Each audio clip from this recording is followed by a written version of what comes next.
part 3 of the assembly instructions for the Amanita cottage. And now let's get on to the finishes, and we're going to start with the mesh. Now this is going to be included in the kit. You will have enough square footage, hopefully, to get your house covered amply with your mesh. Now mind you, this is not a fun task, and these are the finishes that I used on this. Now you have the option of buying this house without the finishes that I'm going to use in this video. You can get spray foam and maybe spray it in between these little bays and carve it off and have a spray foam finish on it, or you can come up with your own other solutions on how to do this.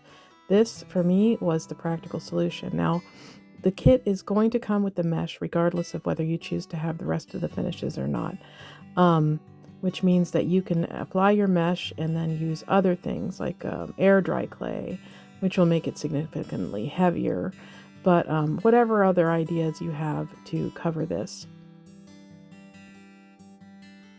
Now I am going around this window with little pieces like petals on a flower, and I'm gluing it around the edge of the trim that we put on there.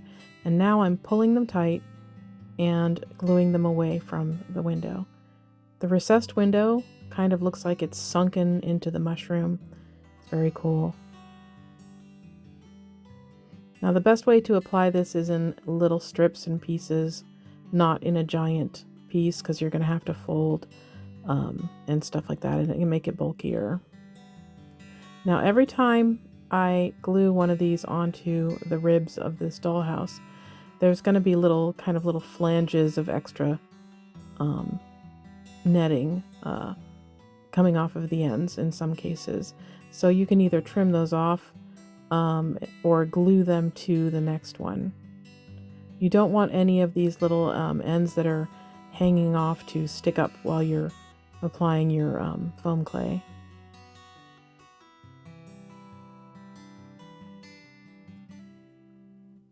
This was probably one of the easiest pieces I had to put on. It basically kind of went evenly all the way around, which was really nice and convenient for a change, because with all of the curves and stuff like that, it definitely requires lots of piecing and special work.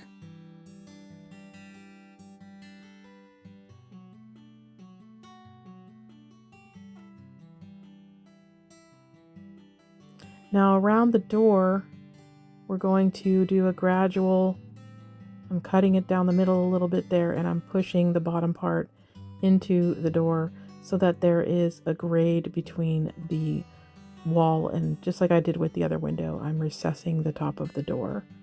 So it just will look better that way. It'll look more natural. Like having a house made out of a mushroom is natural, but either way. Now, as you can see, I'm just filling in all of these open gaps. I am trying to affix these nice and tight between each bay so that there's not a lot of give when I'm applying the foam clay. It's gonna happen anyway, but there are solutions that can help you smoothen that out a little bit, and we're going to talk about those in a few minutes.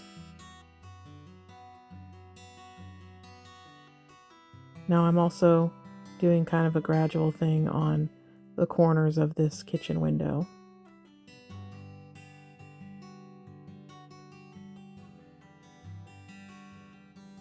I kind of want to soften the corners, like it was cut out of the mushroom as opposed to having the walls built around the cutouts. My theory is that when they build these dollhouses and when they build these houses, that they build the chimney and then they grow the mushroom around the chimney. That's my theory on how they make these houses. And then they do that and they go inside and carve out the rooms. And then they build the stairs and carve out the ceiling of the bedroom.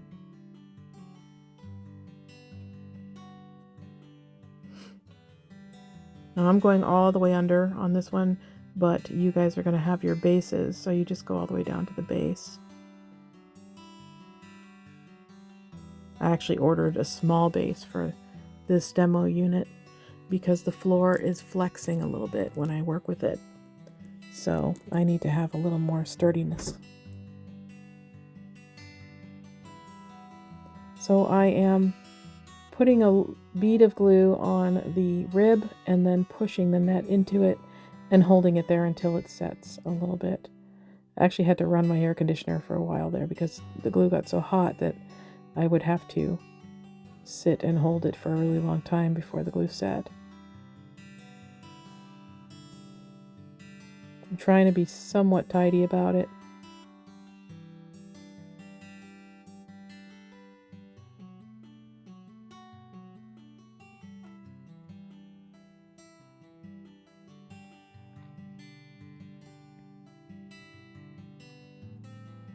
In some cases, I also just glued on the outside of the netting and ran it along the rib and counted on the little holes in the netting to distribute some glue in there.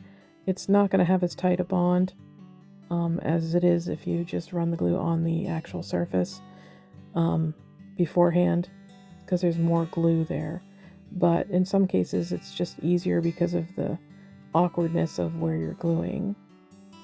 And that's mostly on the inside surface where I did that.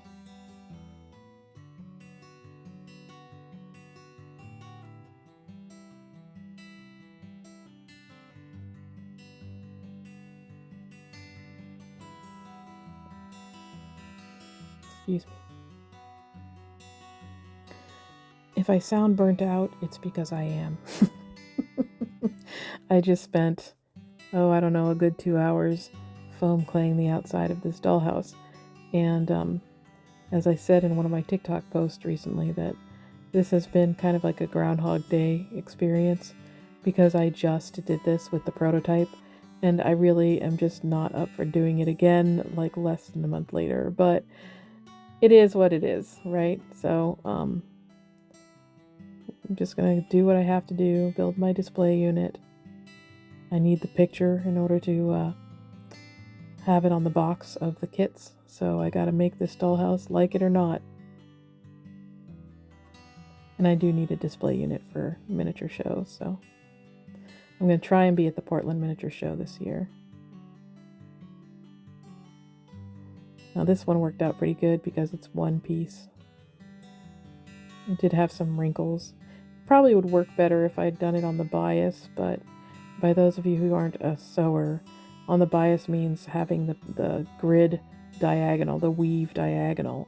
So if I had just rotated that piece 45 degrees, I would have probably had more flex in there to work with, but I don't want to waste this stuff. And let me tell you, I was trying to figure out how much netting I'm going to need per kit. And so I just took a stab in the dark, and I got 4 feet of netting. So it would be like, and it's 36 inches wide, so it was over a yard. And I got 4 feet, and I used every last scrap of this. I had to actually, my last piece was 2 scraps glued together. So I'm going to give you 5 feet of netting with your dollhouse, just for a little leeway, so you have a little flexibility. Now I am doing the interior now, and this is probably where it's the most challenging to do it, especially around the windows. And you want to do this here particularly tight if you can, like really get it in there good. Tighten your bays together so that you don't have a lot of give, because you're going to be using a really moisture-packed finish on this one. If you use the finishes that I used, you can use air dry clay, you can use others. The kit will be cheaper without the finishes, naturally. So you can get the cheaper version of the kit and then use your own solutions to cover this netting. But the stuff that I use is the Durham's Rock Hard Water Putty, and yes, I did say that, and I make the joke every single time. It is it has a lot of moisture in it. But once it dries, boy, that just stuff doesn't go anywhere. And it adds a lot of strength to this dollhouse. That one little dome of the water putty.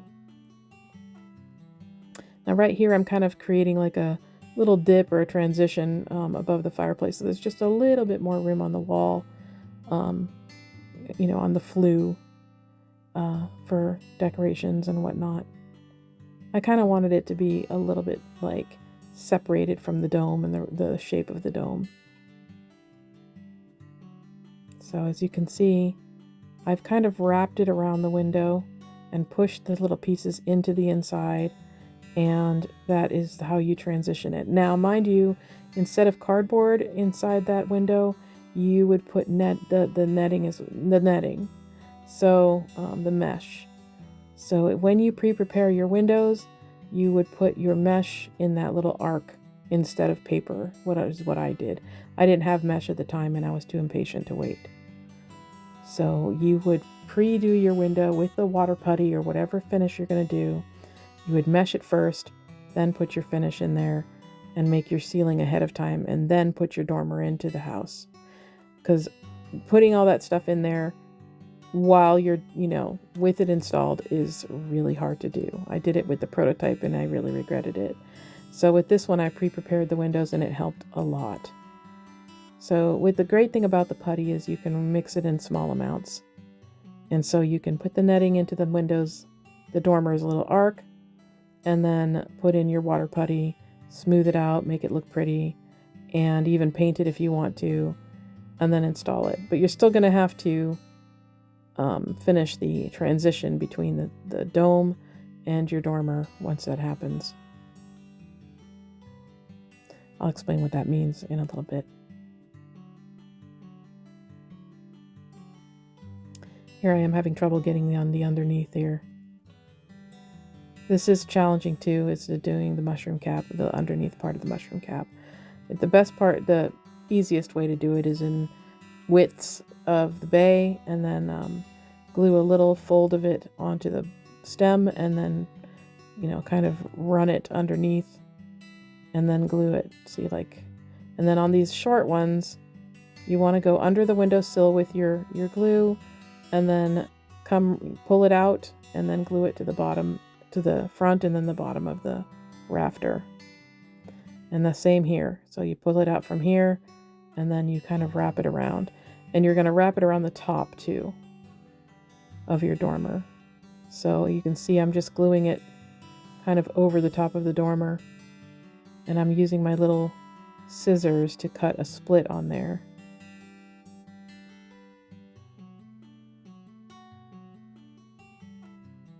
You just want to make sure that there's no gaps. See, I just put the glue right through the netting there. And here I am cutting the excess.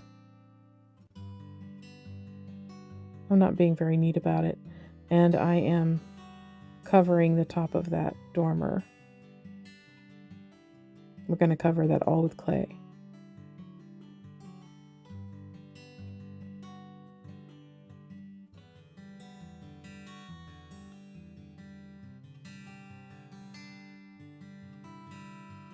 This is the most tedious thing about doing this dollhouse. I think the only thing that was more tedious was the chimney. And we'll look at that in a little bit. Of course, with the chimney, you have your choice. I'm not including anything in the kit to help you finish the chimney. That is up to you. On the prototype, I used paper mache. There is the option of egg cartons. You can cut up egg cartons into little brick shapes and build bricks, because the egg cartons have kind of a ruddy texture and they're perfect for imitating stone. And it's also a lightweight material, so you're not carrying around something heavy when you move your dollhouses around. I used pea gravel. That it's heavy, and plus I grouted it with concrete, so or cement, one of the two. I don't know which one is which, what the difference is. I'll have to Google it later. So here you see I closed the gap between the roof surface and the window, and now I am doing the flower petal thing again. I'm putting in little pieces around the sides. It kind of looks a little bit like the Demogorgon's, the demo dog face. There you go. From Stranger Things. And here I am just pulling those tight over the edge of the rafters. And I'm just making sure that this window is properly recessed into the mushroom cap. And then I'm going to do the sill or the rest of the mushroom cap. I'm going to glue it to the bottom of the window. And then glue it kind of around the nose of the giraffe rafter. And then underneath.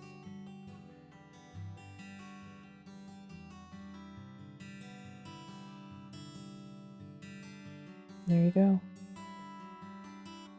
I burned the shit out of my fingers doing this. I have these little silicone fingertip thingies that I use for playing ukulele. Protects your fingers from fretting. And so I actually used that for my thumb and it helped a lot. I hate working with hot glue, but this is the only time I would ever recommend using hot glue. It's for something non-structural like this, just to tack down things. As I said before in my previous videos, I do not recommend using hot glue as a permanent bonding solution for any part of a dollhouse kit, for any dollhouse kit. The reason for that is it doesn't take much for the bond to break with hot glue. It works, temporarily, but a little moisture, a little dryness, a little time, and that bond will come apart and your dollhouse will become like rickety because it's just not holding. The glue is just not holding anymore. So as you can see here, I'm going on the outside of the net to glue this. And I am putting the netting right over the front of the arch here.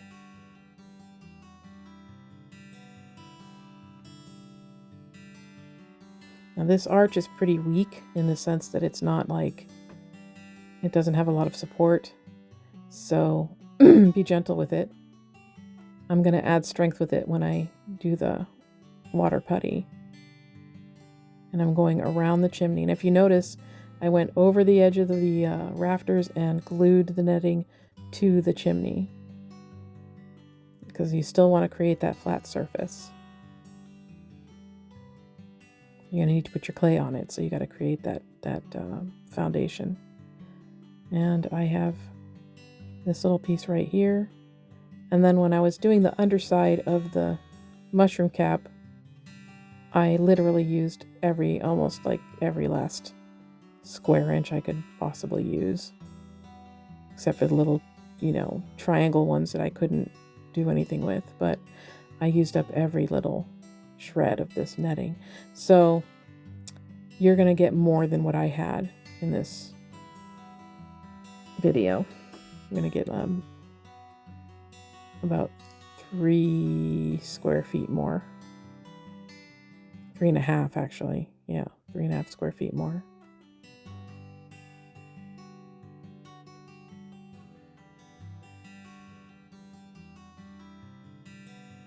And as you can see here, I am tacking down some of the flaps that are left over. Those should all be tacked down with glue, because those will come up when you're doing the clay and they'll get in the way of your clay. So glue them down.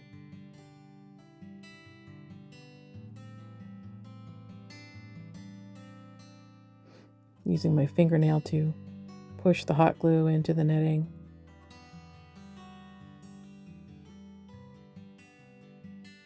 And I did all of the interior, of course, the interior dome.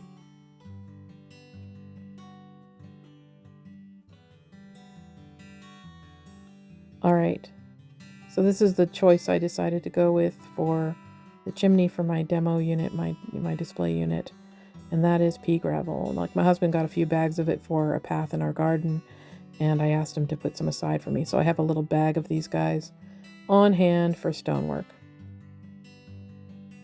I'm just using straight up wood glue. I tried some of that other glue that destroyed my tabletop. It was too slippy slidey. Wood glue is more viscous, so it kind of holds on better. Doesn't mean I didn't have rocks falling off constantly. It was really annoying, but I still managed to make it work. I used a lot of glue, so it kind of creates more suction when you put it on the surface and holds the glue there, theoretically anyway.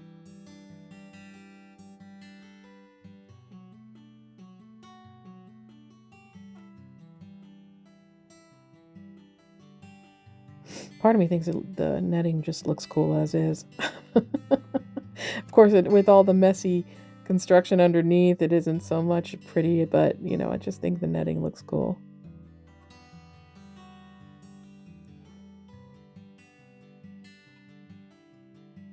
As you can see, I kind of scribbled glue onto all those joints to make sure that the little flaps are glued down.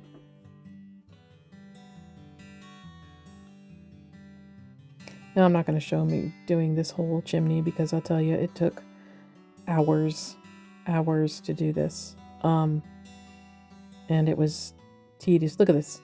See the slipping off of the rocks? It was really annoying. It was so tedious. I was listening to and to top it off, I was listening to a podcast and my internet kept dying. So it was like an interrupted podcast. So I'm trying to sit there and do this mind-numbing task with, you know, a podcast that wasn't working. It was just, yeah, this has been my last few days. The netting and the stones. And, yeah, I'm over doing this kit right now. I need a break because I've done 2 of them. And it's, you know, same thing over and over again. For somebody with ADHD, that's just not my jam. I like to do things once.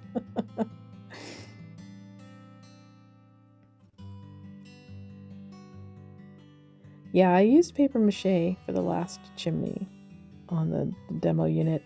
Came out okay. I used Mod Podge on it and it's shiny and that kind of ruined it for me. I would not use Mod Podge next time because the paper mache has such a great texture for rock. And it's the kind that you buy powdered paper mache. So it's just basically a powder, you wet it down. Not too much so that you can still pick it up and hold it. But I used, I don't know, because I didn't have grout or what do you call that? The stuff that goes in between chinking. Yeah, I think they call that chinking when you put the grout between the rocks. And I didn't have any of that. So I thought, let me use Mod Podge because it's thick enough. And it just made the rocks shiny, and I didn't like that at all.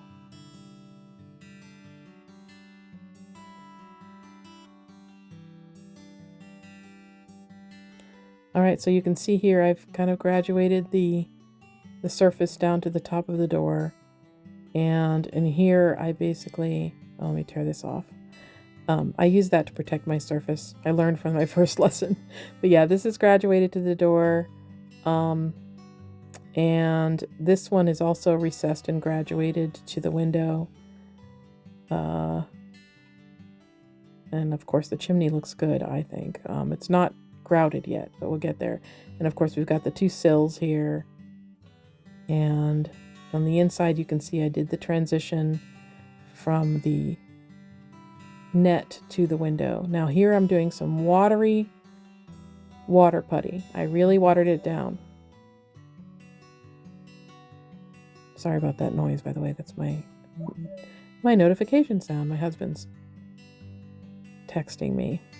So I'm using a brush to put this on. This is the first coat. And the reason why I'm doing it this thin is because this stuff dries pretty quick, and even a thin coat will harden it, believe it or not. So, and it'll harden like within 10 minutes. And I'm not joking. You have to work quickly with this stuff. In fact, I had to stop and wash my brush multiple times because it was actually hardening in the bristles. So I would get up and wash the brush and then do another coat. So I actually threw the brush away when I was done, because at this point I was just tired of pulling chunks of this stuff out of the paintbrush, because it dries so damn fast. So yeah, you have to work quickly. So all I was doing was coating the netting a little bit. I know you see holes in it, looks pixelated, but it's enough to create kind of a harder surface to work with. Now, if you notice, I didn't pull the net very tight above the fireplace, and that caused that bulge right there. You have to pull the net really tight if you want a smooth-ish surface. Like that first wall, it's nice and tight. Not so tight above the fireplace.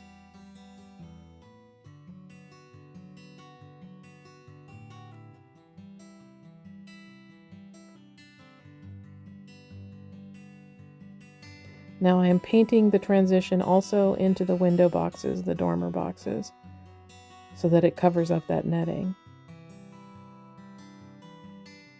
Now the best way to do this, I think, would be to buy like a bunch of these cheap brushes. I think they're like $1 something a piece or whatever, 70 cents. It depends on what inflation is up to now.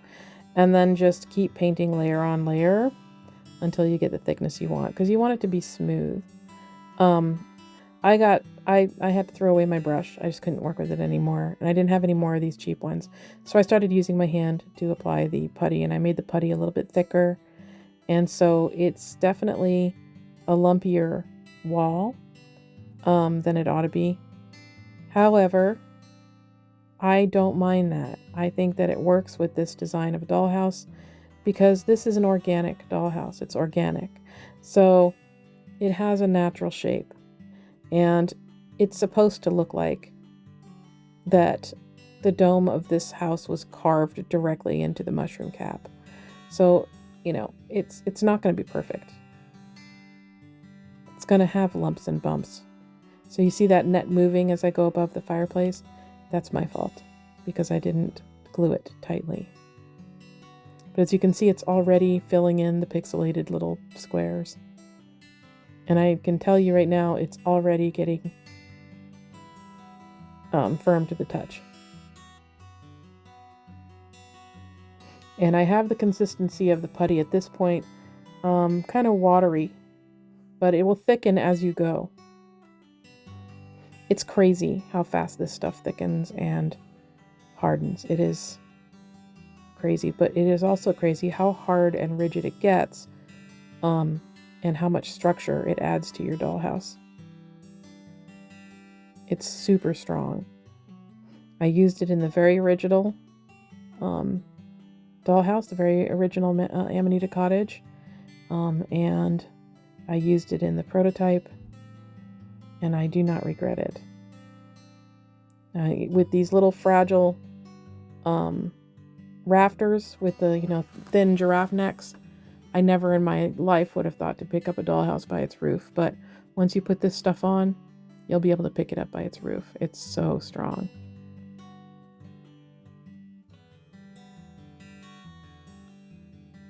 I'm not sponsored by this company, by the way. I just really like this product. It has kind of an Adobe quality to it when you're done, so it would work for Adobe dollhouses that you're doing, or Adobe scenes.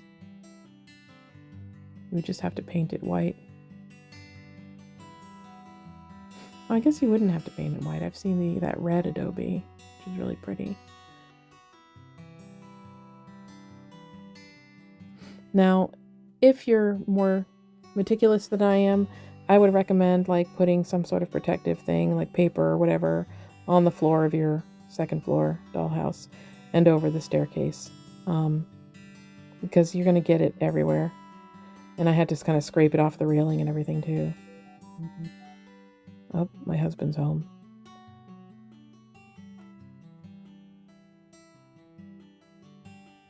And there's some sort of weird dye in here. I don't know what it is. Every once in a while, a little orange streak will come out of there. I don't know what the deal is. Yeah, at some point I just decide I'm done with the brush. And this is what happens, what it looks like after I've done the rest of the application. And I put some over the top of this arch to add strength. It's knock, knock, knock, nice and hard and firm. And it's already firm inside the house as well. You can sand down the inside with the sponge sander, and that will smoothen it a little bit more. But I do recommend using it to cover the 3 arches here in order to add strength, because they're pretty flimsy as structure goes. So whoops, I just hit the wall. As you notice, my chimney is grouted now.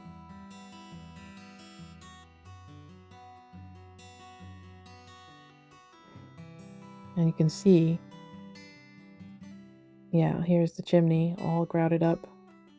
It's great. I love the texture. It looks so rustic. And yeah, I mean, look how cool this sheer netting looks. I think it looks cool. Doesn't mean don't cover your dollhouse, but hey, it's all up to you. It's your aesthetics, right? Now I'm going to start foam claying it. This is the exterior finish. Now this stuff shows your fingerprints, but it will tighten as it dries, and those fingerprints will minimize. They'll still be there, but they won't be as obvious as you see there. I don't know of any products that will puff up. If you want a smoother surface and you want less obvious structure underneath that clay, get some quilt batting, nice and thin, preferably the wool kind, and glue that onto your netting first, then put your clay over that. So when the clay tightens, you'll have a nice padding underneath that will hide any of those ribs and make your surface a lot smoother. On the original Amanita cottage that I made, I didn't do it on the stem, but I did it on the cap, the mushroom cap. And the mushroom cap is much smoother than the stem. It has much fewer like little bumps and such caused by the structure of the dollhouse. So that is something I would recommend. I have batting, I just don't have enough square inchage of it, so I didn't use it, and I was just too impatient anyway. I didn't really mess with it, but I'm gonna, hide a lot of that stuff behind the paint. Now, as for paint, I would go with acrylic, of course, preferably latex, because this foam clay has give. It's a lot like neoprene. It will harden a little bit more than neoprene, but it moves, and you don't want paint that's going to crack, or any type of finish that's going to crack on this stuff. So acrylic paint, latex paint,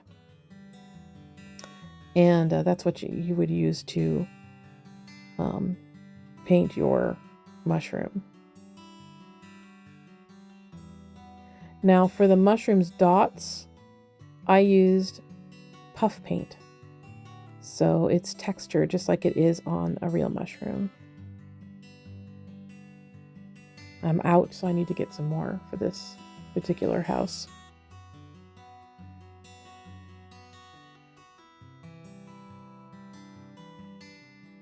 The cool thing is, if you don't like the foam clay finish, then you can just air dry clay over it or whatever.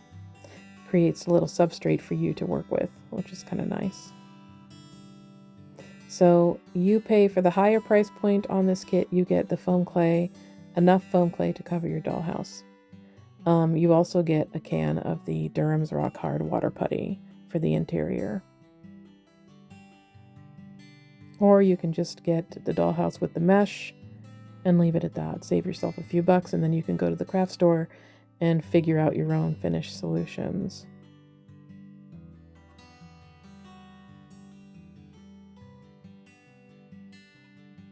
It does make for an extremely lightweight dollhouse. It's basically air in these walls, and it's not MDF. It's just really, it's 1/8 inch thick plywood. So, and it's, set up like a skeleton. So it's doesn't weigh much. It's like 8 pounds, I think, when I weighed for shipping for the prototype.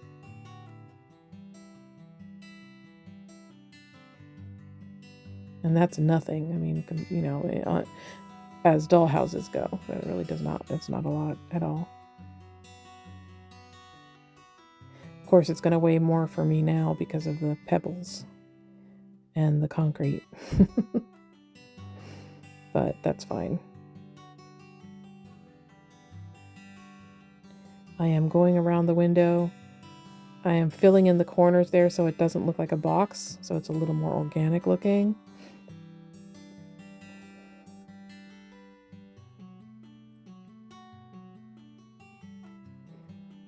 And I'm getting ready to finish off most of this. Now I'm going to go underneath as well, underneath the opening arch, and I'm going to cover all that with foam clay too, but I haven't finished. I did one bag. I will finish the rest of it in a few seconds for you guys in about 24 hours for me, because I need a break. But check it out. Okay, I lied. It was more like, I don't know, 5 hours with a 2-hour nap mixed in there. I just came out. It's late at night now. I just finished up the roof, and here I am doing the last of the claying. This is with the second bag of clay. The first part of this was with the first bag of clay. So each kit with the finishes will come with 2 bags of foam clay, and that should leave plenty to work with.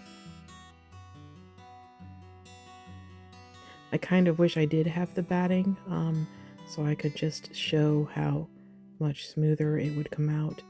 But the clay on the stem is already drying.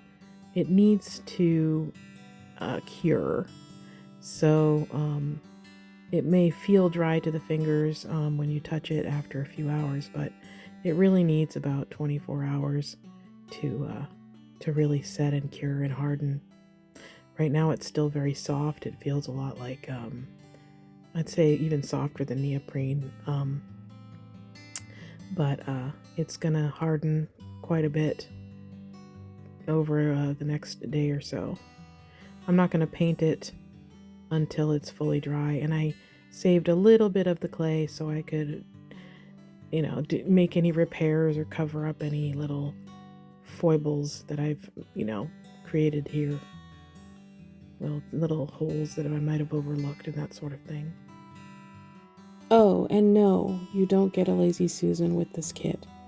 The Lazy Susan that I use is a 15-inch Lazy Susan that I got at IKEA, and I just wanted to let you guys know that. It's a really good Lazy Susan, and you can just glue that to the bottom. You get a 20-inch base, and that's it. If you notice, I put in some little decorative elements on there. I like leaving the idea, a hint of the idea that somehow the residents of these mushrooms somehow control how they grow, and they can even control how they grow decorative elements. Why not, right? Because I sit around and think about these things all the time. Anyway, yeah, the Lazy Susan is probably about $15 or something like that.